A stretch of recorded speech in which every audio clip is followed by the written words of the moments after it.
In this lesson, we'll show how to establish a force as a Cartesian vector when it acts along a line having a known length. For example, consider this overhang, which is supported by two tie rods. A force acting along one of the tie rods can be established as a Cartesian vector, provided we know the endpoint locations of the tie rod. Now, before we can establish the force vector, we first have to discuss the concept of a position vector. By definition, a position vector locates one point in space relative to another point. Here's a position vector that goes from the origin of coordinates to a point A in space, and so it locates point A relative to the origin.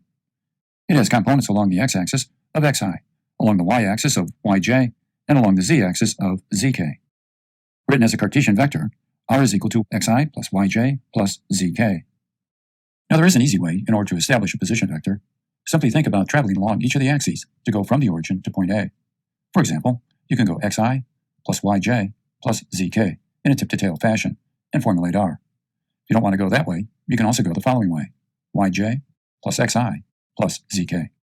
Any way you want to go from the origin to A will work, and just add all the vectors up tip-to-tail.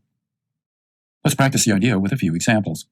Here we want to express r as a Cartesian vector, and so we write it as r equaling, and now we have our three components, and we travel along each of the axes to get them. Along the x-axis, we have to go minus 2i. Along the y-axis, we have to go a distance of 1j.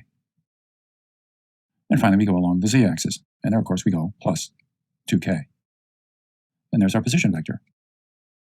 Of course, we close this brace and we write our units, which are, of course, meters. And just to make sure we really understand it, we'll do one more problem. R as a Cartesian vector is equal to what? Well, 1i, right? Now what? Minus 2j. And one more component. What would that be? Plus 3k. There we go. And of course, the units are in meters, and so we'll put that in here to complete it. Now, you can also extend a position vector between any 2 points in space. For example, between A and B, as you see here. But again, this vector is composed of three different components.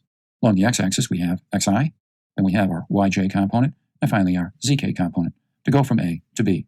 So it works pretty much the same way. Well, we'll practice this idea with a few problems. We want to express r as a Cartesian vector, and so in doing that, what do you think the I component would be? Well, it would be 6i, wouldn't it? As you can see here.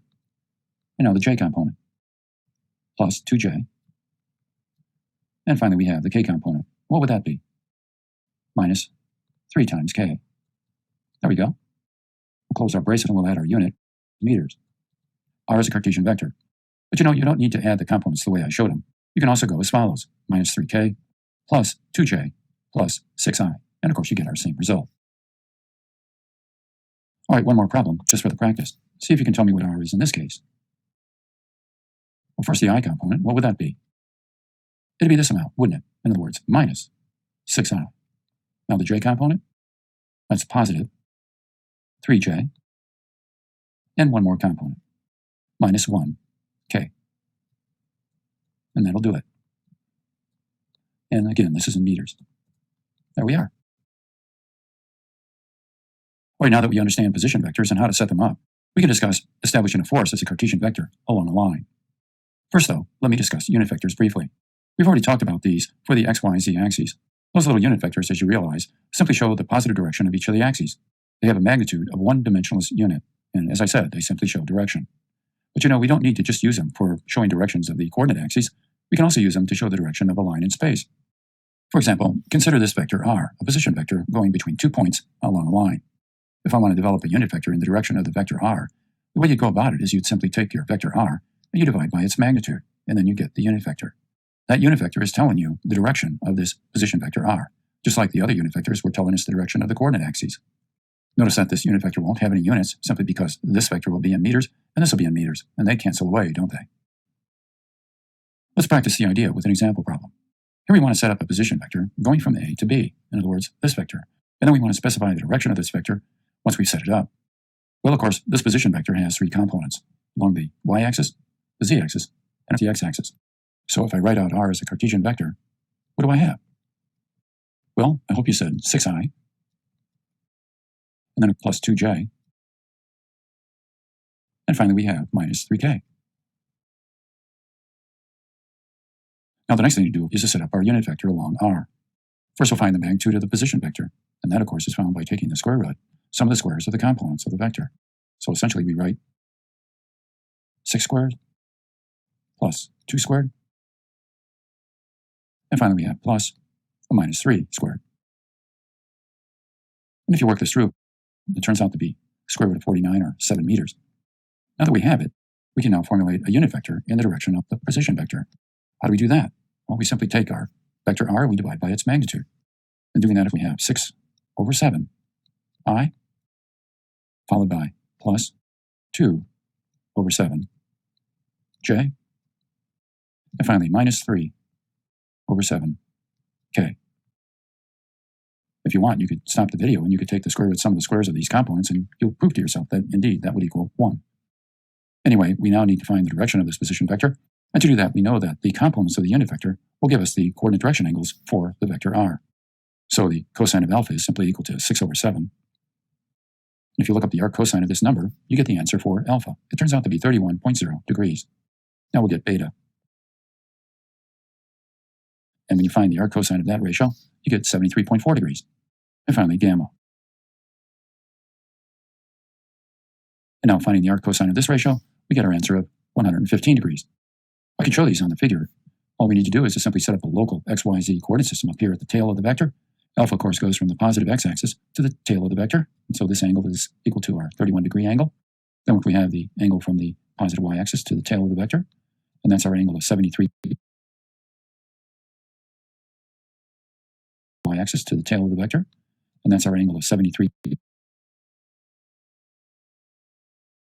y-axis to the tail of the vector. And that's our angle of 73 degrees.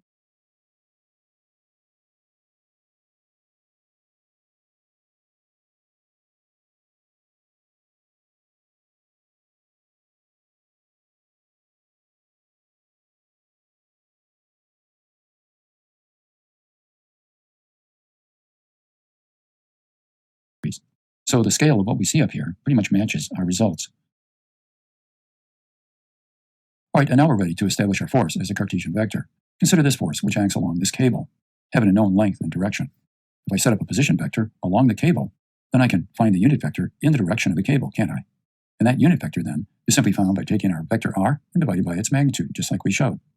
Next, we realize that u gives us the direction of both r and f. That's important to realize. Therefore, in order to establish f as a Cartesian vector, we simply take its magnitude and multiply it by its direction. In other words, f times the unit vector u, and we'll get our answer. Let me illustrate this idea with a simple example. Again, we have the same line AB that we had before that we used to develop our position vector in the direction of the line AB. Now we have a force acting along that line, and that force has a magnitude of 70 newtons.